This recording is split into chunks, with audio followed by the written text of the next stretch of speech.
cordial saludo a todos los oyentes de Radio María. Un día más, con la gracia del Señor, proseguimos el comentario del Catecismo de nuestra Madre la Iglesia. Estamos explicando el sacramento del matrimonio y dentro de un apartado que tiene como título Los bienes y las exigencias del amor, nos hemos prodigado durante unos cuantos días explicando qué exigencias son esas de ese amor de totalidad, que es el amor conyugal, y son tres: la indisolubilidad del matrimonio, en segundo lugar la fidelidad del amor conyugal, y la tercera, que es la que hoy explicamos, la apertura a la fecundidad. Es a partir del punto 1652. Se dedica 3 puntos a este tema, 1652 al 1654. Dice así el primero de los puntos, 1652. Por su naturaleza misma, la institución misma del matrimonio y el amor conyugal están ordenados a la procreación y a la educación de la prole, y con ellas son coronadas como su culminación.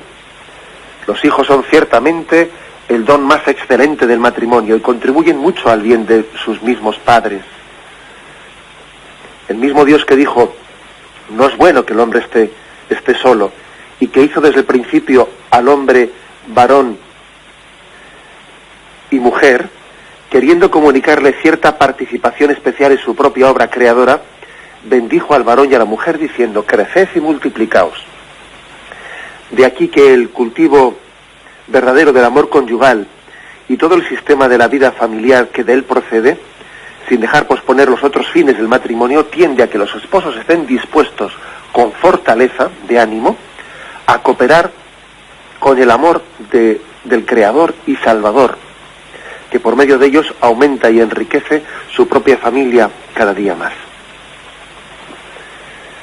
Vamos desgranando un poco los contenidos de este punto, como acostumbramos a hacer, de este punto 1652. Lo primero, que aquí hace como una pequeña definición de cuáles son los fines del matrimonio por su propia naturaleza. Y está claro que, aunque aquí no los nombre de esa manera, que es doble el fin del matrimonio, o las finalidades del matrimonio, las dos primeras finalidades del matrimonio, está claro cuáles son. Una es la comunión entre los esposos y otra es la apertura a ese don de la fecundidad. Son dos finalidades que además sería absurdo, no tendría razón de ser empezar a discutir cuál es la primera ni la segunda, porque las dos están íntimamente unidas, ¿no? En el punto 372 del Catecismo, al cual hace referencia el punto que hoy comentamos, habla cómo Dios creó al hombre y a la mujer y que Dios los ha hecho el uno para el otro. El uno para el otro. Así creó Dios al hombre y a la mujer, con un misterio de complementariedad entre ellos. Los ha hecho el uno para el otro. Los ha creado como una comunión de personas a la que uno necesita de esa complementariedad porque siempre pensó el Señor en el uno para ti. Desde toda la eternidad, cuando Dios pensó en ti, pensó en tu esposa y en tu esposo. Y Él entendió que la obra que iba a hacer en ti, la iba a hacer también a través de esa persona, que es también instrumento de Dios, pues para que tú para que tú lleves a cabo el plan de Dios que Dios ha pensado para ti. O sea, es un misterio de comunión y de complementariedad. Pensó en el uno para el otro. Bueno, pues esto es un primer sentido, una primera finalidad de la vocación matrimonial. Dios no nos ha pensado como islas. Y en concreto, los que han recibido la vocación al matrimonio, bueno, pues van descubriendo que Dios tiene un designio para ellos. Y ese designio pasa por su cónyuge, por el esposo y por la esposa. Pasa por su cónyuge, ¿no? Y es muy hermoso, pero esto que el Dios que sí es un solo Dios, pero es un Dios que, siendo uno solo en su naturaleza, es trino en personas, ese Dios que es familia, ese Dios que es comunión, ha querido también que la vocación de plenitud del hombre y de la mujer pase, por lo menos en todos aquellos que han recibido la vocación al matrimonio, pase por esa comunión de personas. Es así que es carne de mi carne y huesos de mis huesos, ¿no?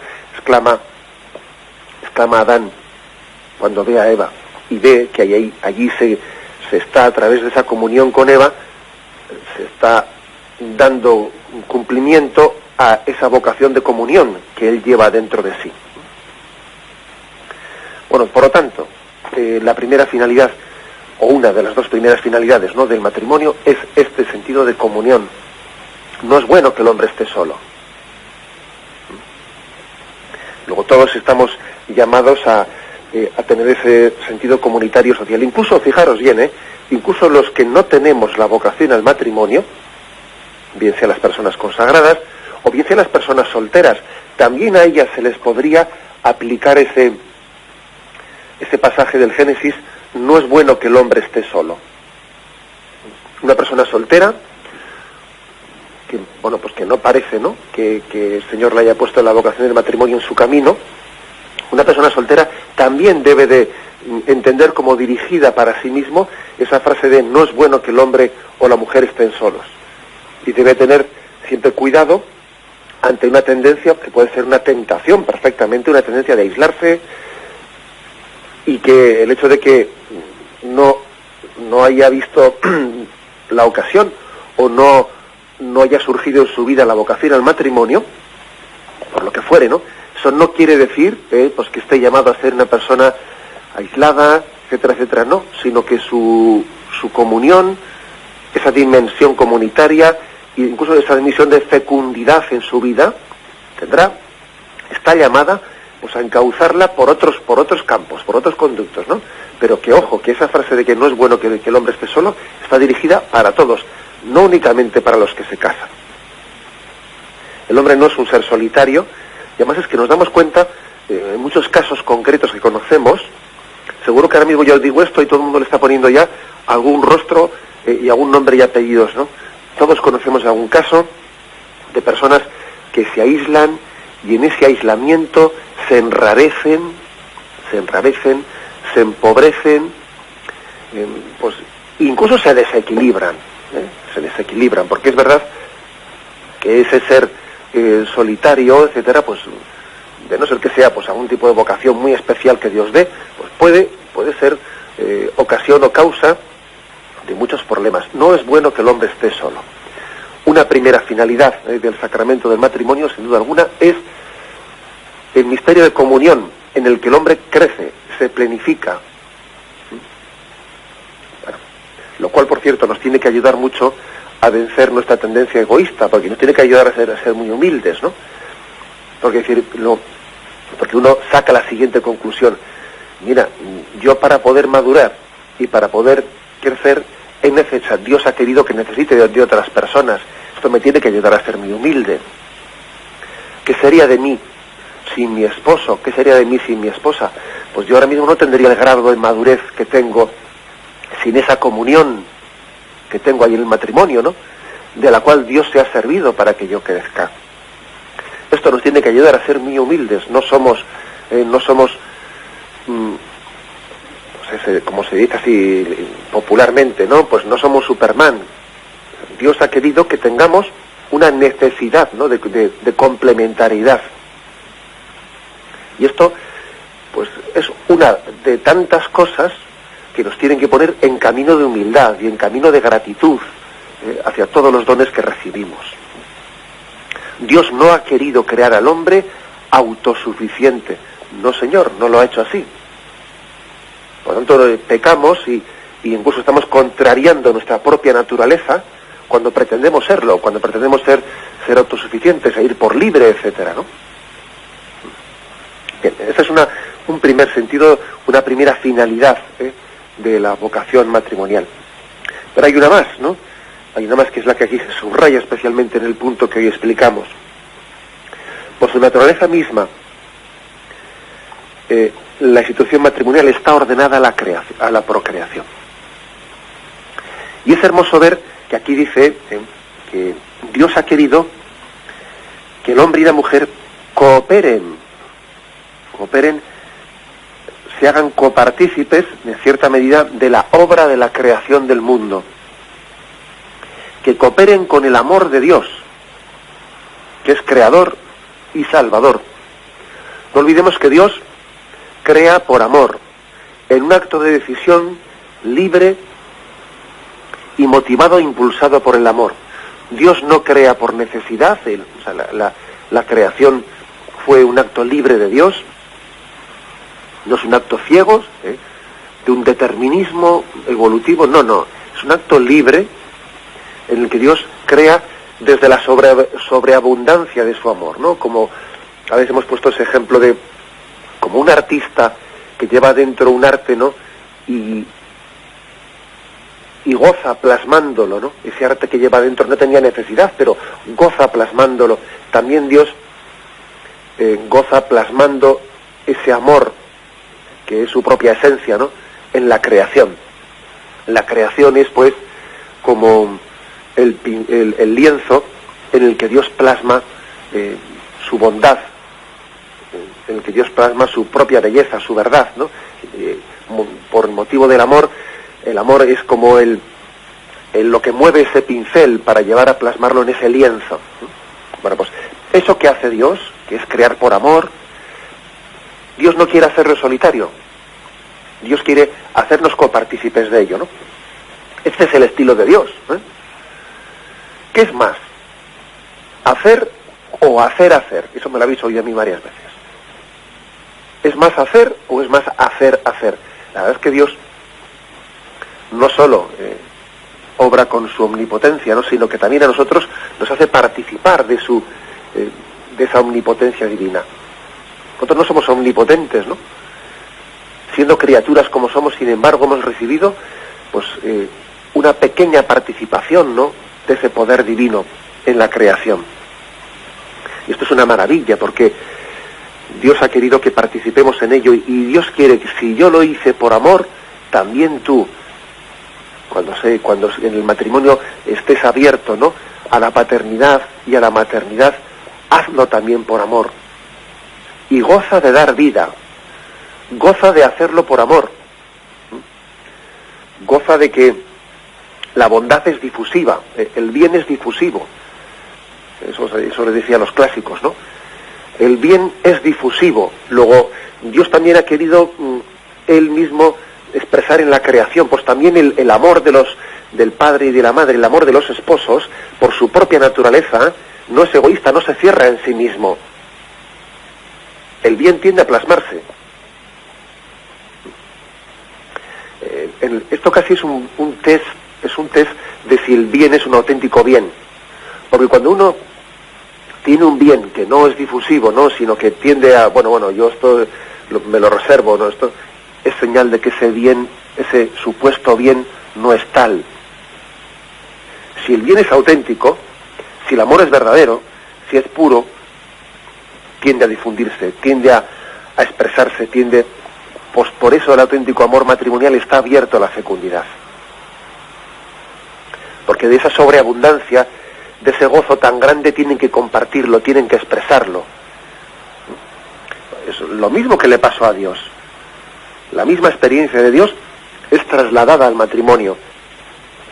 Y si Dios, por amor, ese amor le impulsó a no quedarse él solo, ¿no? Y a plasmar la comunión que tenía dentro de la Trinidad, a plasmarla en la creación, lo mismo le pasa, porque somos imagen y semejanza de Dios, lo mismo le pasa al hombre y a la mujer en el matrimonio.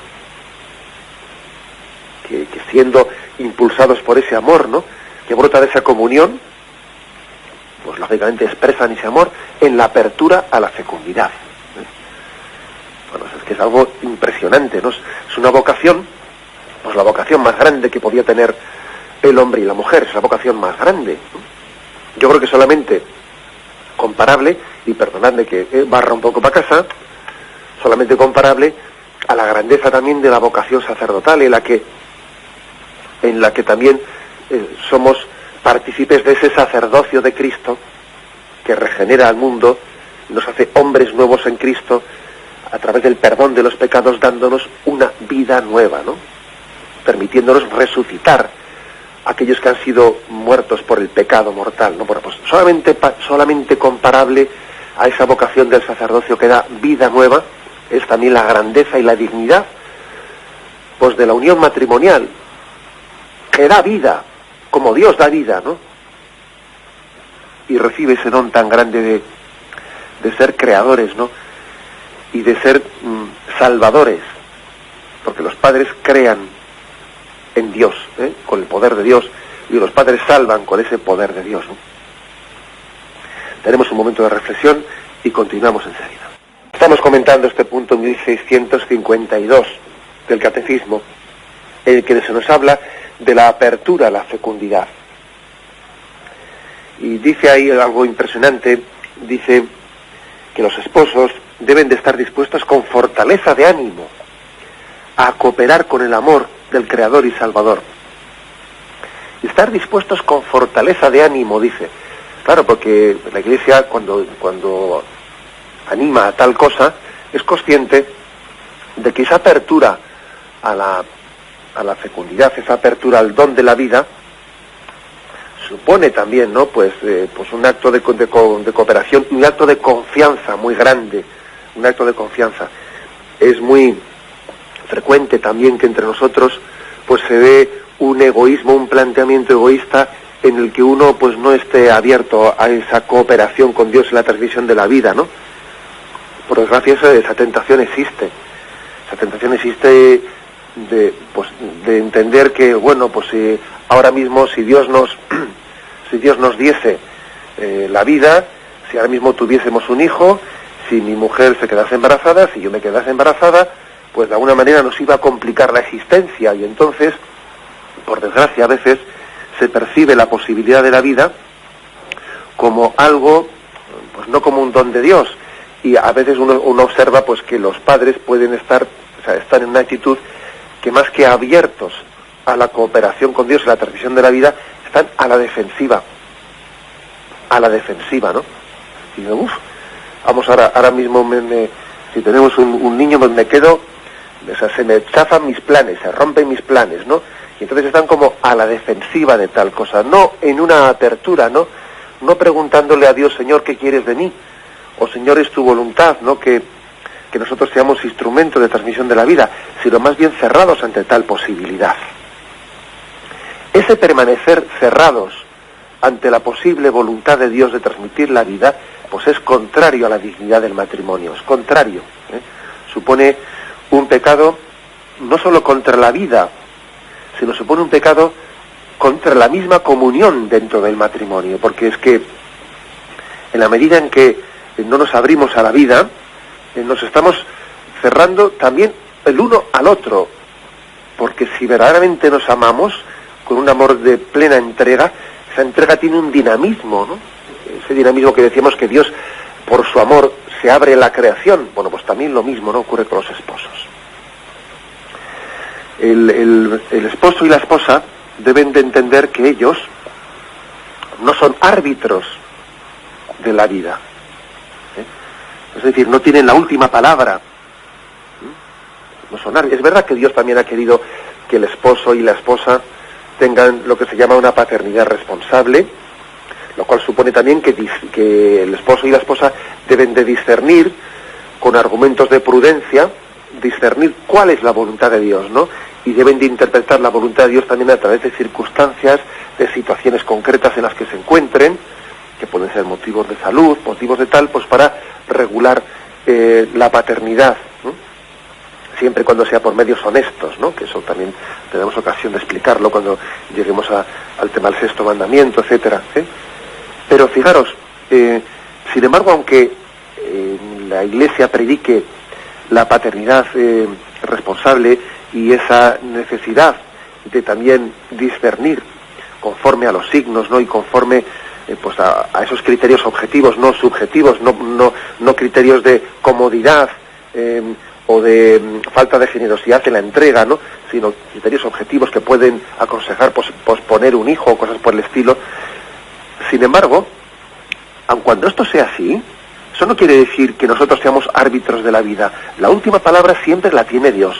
Y nosotros nos quedamos siempre abiertos a la última palabra. Y si la última palabra de Dios es distinta a la que yo había pensado, porque igual yo había pensado que igual ahora no es prudente tener un hijo, que debo de esperar un tiempo, debo de dejar pasar un tiempo hasta que venga el siguiente hijo, y sin embargo la última palabra que la tiene Dios, porque yo no soy árbitro de la vida, si la última palabra la tiene Dios, yo quiero lo que Dios quiera, siempre, ¿no? Hay una palabra que los católicos deberíamos, los esposos cristianos deberían de borrar de su vocabulario, deberían de borrarla totalmente, que es la palabra hijo no deseado. Un cristiano no puede tener nunca un hijo no deseado. En todo caso tendrá un hijo no buscado, que igual él en sus planes, él había pensado pues que igual no era el momento, o que no, pero una cosa es hijo no buscado, y otra cosa es hijo no deseado, porque yo aunque no lo buscase, si Dios me lo ha dado, como la palabra última siempre se la dejo a Dios, yo quiero lo que Dios quiera, y si Dios me ha dado el don de la vida, más allá de lo que yo había previsto o discernido, yo inmediatamente es mío eso que Dios me ha dado, es decir, lo hago mío, me abrazo a ello, le doy las gracias por haber hablado Él, y por haber corregido mi discernimiento mal hecho, porque yo había calculado mal, había discernido mal la voluntad de Dios. Si Él me ha dado el don de la vida, su palabra es más segura que la mía. Su voluntad es infinitamente, ¿no?, más cierta, ¿no?, que mis cálculos y mis discernimientos. Un cristiano debería de borrar de su vocabulario la palabra hijo no deseado. Yo quiero lo que Dios quiera. Y lógicamente si yo quiero lo que Dios quiera y me da la vida, pues ya está discernido, ¿no? Ahora lo que tengo que hacer es entregarme a ella y amarla con todo el corazón.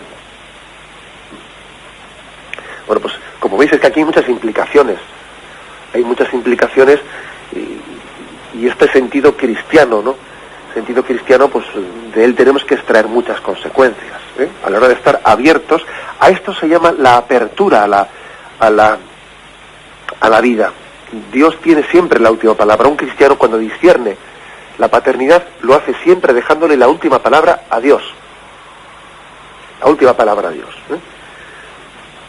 Incluso el hecho de que los medios de regulación de la natalidad, estoy hablando de los medios honestos de regulación, ¿no?, como son los métodos naturales de regulación de la natalidad, pues bien, se han desarrollado muchísimo, son muy precisos, son muy seguros.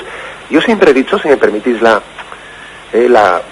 precisión, que es muy providencial que que estos medios de regulación de la natalidad, aunque se hayan desarrollado muchísimo y sean muchos de ellos tan seguros o más que muchos métodos deshonestos o como los métodos artificiales, aunque sean muy desarrollados, me parece muy providencial que tengan también un pequeño, aunque sea muy mínimo, un pequeño margen de inseguridad, pues porque es una manera también gráficamente de expresar que la última palabra siempre la tiene Dios.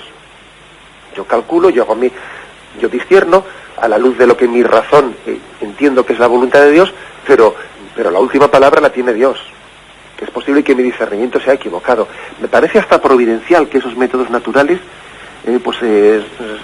hablen de ellos de una eficacia del 98% de no sé qué. Bueno, pues bendito sea Dios que también exista ese 2% en el que todavía se exprese claramente que yo, la actitud con la que voy, con la que debo de proceder cuando en virtud de la paternidad responsable discierno sobre la búsqueda en este momento, ¿no?, de la paternidad, esté abierta a darle la última palabra a Dios. Bueno, es hermoso, ¿no?, este aspecto concreto.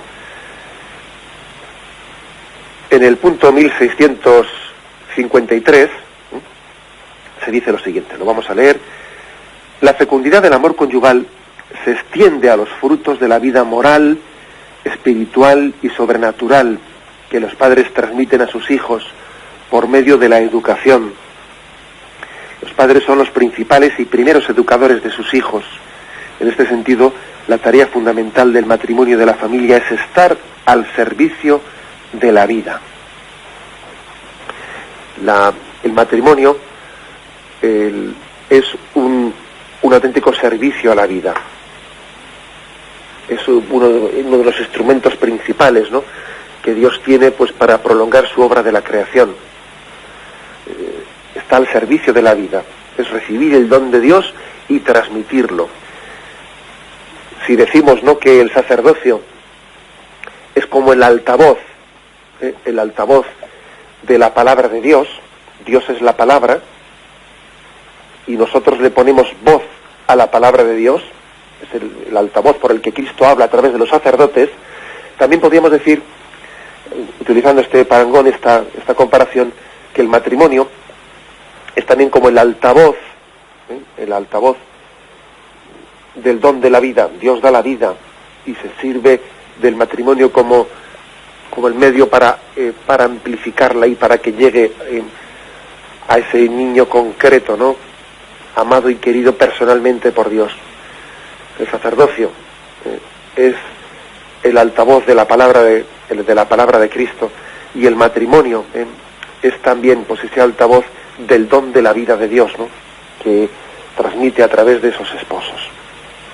Bien, vamos a continuar comentando este punto 1653, pero primeramente tenemos un momento de reflexión. Pues bien, continuamos esta explicación del Catecismo de la Iglesia Católica, y sobre la apertura a la fecundidad en el matrimonio, que es el tema del cual hoy estamos tratando, el punto 1653 precisa que la fecundidad, esa apertura a la vida, no se refiere únicamente a la vida física, a la vida biológica.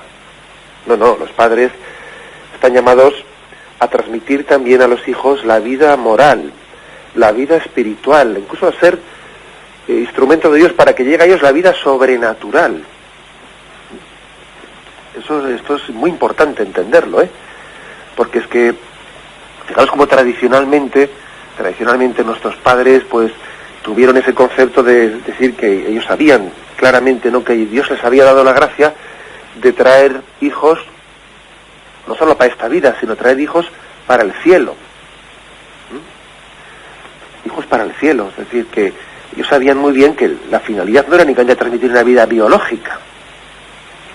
Ellos tienen que ser instrumento de Dios porque es que Dios, al igual que Dios cuando crea, no crea el mundo y luego dice, venga, me despido, hasta el día del juicio final. No, Dios crea y mantiene la creación, mantiene el ser de la creación. Si Dios en este momento dejase de sostener la creación, volveríamos todos a la nada. La creación no es un acto puntual, sino que es un acto continuo de Dios. Si en este preciso instante que estoy hablando yo, Dios dejase de sostener la creación, volveríamos todos a la nada. Bueno, pues algo por el estilo también, participando, como el padre y la madre en ese don de la fecundidad, son participación, no tienen la participación del don de la creación, de esa omnipotencia creadora de Dios, al igual, de una manera analógica, de manera similar, también ellos están llamados no solo a transmitir el don biológico de la vida, sino a prolongar, ¿no?, esa obra de la creación con una donación en la que transmitan valores morales, espirituales, sobrenaturales. Al igual que Dios también no solo ha sostenido incluso la creación, no solo está sosteniendo en este preciso instante la creación, ¿no?, sino que también luego ha intervenido y se ha revelado a nosotros, se ha dado a entender, se ha descubierto, ha tenido una historia de salvación por la que ha salido a nuestro encuentro, ¿no? Bueno, pues también los padres no solo han creado, no solo con el poder de Dios han sido instrumento para crear ese niño que Dios les ha dado, ¿no?, sino que también después han estado continuamente, pues a través de su educación, interviniendo, saliendo al encuentro, ¿no?, de ese niño, pues en el nombre, desde esa vocación que han recibido de Dios, ¿no? O sea que la fecundidad es mucho más que la fecundidad física o biológica. Los padres están llamados a tener una fecundidad de transmisión de valores de vida, ¿no?, de educación en las virtudes, incluso de un testimonio, de una predicación abierta y directa del amor de Dios, que el niño conozca a Dios, ¿no?, que el niño ame a Dios, desde ese testimonio y predicación recibida por los padres. Eso forma parte de esa vocación que los padres han recibido para transmitir la vida. Te damos la vida y luego te anunciamos que esta vida que te hemos dado es signo del amor de Dios. De poco serviría que los padres se limiten a dar fisiológicamente la vida si luego a esa persona que le han dado la vida no le explicasen de dónde ha venido esa vida. Esa vida que te hemos dado ha venido del amor de Dios. Es que claro, qué tristeza, ¿no? Darle algo a alguien sin decirle de dónde viene eso que te he dado. Totalmente incompleto eso. Los padres pues transmiten junto con esa vida biológica el sentido, o sea, qué es lo que ha estado en el origen de esa vida, el amor de Dios, y junto con ello pues toda la educación en los valores morales, espirituales y sobrenaturales, ¿no? Por eso aquí dice este punto 1653 que los padres son los principales y primeros educadores de sus hijos. Este es un punto, ya os dais cuenta, ¿no? La batalla que está teniendo lugar entre nosotros en el momento presente, en España principalmente, ¿no? Pero en todo Occidente también. Esa batalla por defender este principio. La Iglesia se está haciendo garante, es que me parece impresionante, ¿no? Que en este momento la Iglesia haya recibido esta conciencia tan clara de hacerse garante de este principio de que los padres son los que tienen el deber y el derecho de la educación moral de sus hijos, ¿no? Y la Iglesia así clama y sale públicamente y desgasta su fama, ¿no? Desgasta también su imagen. Vamos, sabiendo que los medios de comunicación le van a dar por todos los lados, ¿no? Pero no le importa, la Iglesia desgasta su imagen por decir, ojo, el Estado no es el educador de los hijos. Usted no es quien va a estar aquí educando unos hijos, de no ser que sea de una manera subsidiaria y en la medida que los padres pidan una colaboración al Estado, pero jamás al margen y menos aún en contra, ignorando al margen o en contra encima, no de los criterios de los padres, porque los padres han recibido no solo la vocación de Dios a transmitir la vida, sino junto con ese don de la paternidad y la maternidad han recibido también, ¿no?, esa llamada de Dios a transmitir los valores morales, espirituales y sobrenaturales. Los poderes públicos se extralimitan, se salen del tiesto, se salen del tiesto cuando pretenden ellos constituirse en los que determinen, ¿no?, en los que determinen la educación de la conciencia, la educación moral. Se están extralimitando y saliéndose totalmente de lo que se espera de ellos, ¿no? Es una auténtica dictadura, que no os quepa duda, una dictadura de nuestros tiempos, ¿no? El que incluso en esta sociedad en la que tanto se habla de libertad, de democracia, etcétera, se pretenda después tener un control real, ¿no?, sobre las conciencias de los niños. Es una dictadura que está disfrazada, ¿no?, de democracias y de libertades, pero es una dictadura férrea, tiránica, y además muy efectiva, porque se puede llegar a cambiar la conciencia moral de una nación en poco tiempo sin ser conscientes de ello, y a los padres se les pueden escapar de las manos sus hijos y la educación moral de sus hijos, ¿no? Tenemos que estar muy atentos a esa dictadura y por otra parte, pues eso, como decía yo antes, ¿no? O sea, proclamar este principio, ¿no?, por encima de todos, ¿no?, que vuelvo a leerlo, ¿no? Los padres son los principales y primeros educadores de sus hijos. Es un principio tan importante que nunca lo insistiremos suficientemente. Bueno, pues hasta aquí llega también la fecundidad, hasta aquí llega también. Y hay que decir un punto importante, en 1654, con el que hoy concluimos esta explicación del catecismo, que aquí el catecismo debe hacer una precisión, pues que es hermosa que lo haga, es hermosa, porque dice, sin embargo, los esposos a los que Dios no ha concedido tener hijos pueden llevar una vida conyugal plena de sentido, humana y cristianamente. Su matrimonio puede irradiar una fecundidad de caridad, de acogida y de sacrificio. Fijaros que dice aquí que hay que estar abiertos a la fecundidad. Pero claro, la fecundidad es un don de Dios. Y Dios, que sabe más que nosotros, que sabe más, pues Dios puede tener un designio, pues de que un matrimonio pues no sea fecundo, no sea fecundo. Y entonces, ¿qué haremos? Bueno, pues como toda enfermedad, también la infecundidad pues podrá ser estudiada, y también la medicina está para eso, no está para que terapéuticamente también pues se estudie esa enfermedad como cualquier otra enfermedad del riñón o del corazón o del oído o de lo que fuese, ¿no? Y la medicina pues puede sanar una enfermedad de infecundidad, o quizás no puede sanarla. Y si no la sanase, también nosotros hacemos una lectura a la luz de la voluntad de Dios, a la luz del Espíritu, una lectura que el Señor, por lo que fuere, no ha querido dar a ese matrimonio el don de la fecundidad. Y lo aceptamos como un designio también de la voluntad de Dios en el que Dios está hablando. Lo que no vamos a hacer los cristianos es decir, pues mira, como Dios no nos ha dado el don de la vida, y como además la medicina no ha podido sanar esta enfermedad, pues vamos a ir a fabricar la vida. Y si Dios no me ha dado un hijo, pues voy yo y lo fabrico en un laboratorio, aunque no, eso no lo vamos a hacer. Porque la vida no debe ser fabricada, no es un objeto de fabricación, sino que la vida es engendrada en el acto de amor, en el acto sexual, que es expresión del amor. Los cristianos no admitiremos, claro, los cristianos lo que entendemos es que la medicina tiene esa vocación terapéutica, que es la de la sanación de las enfermedades, pero la medicina se extralimita totalmente, se sale del tiesto también, ¿no?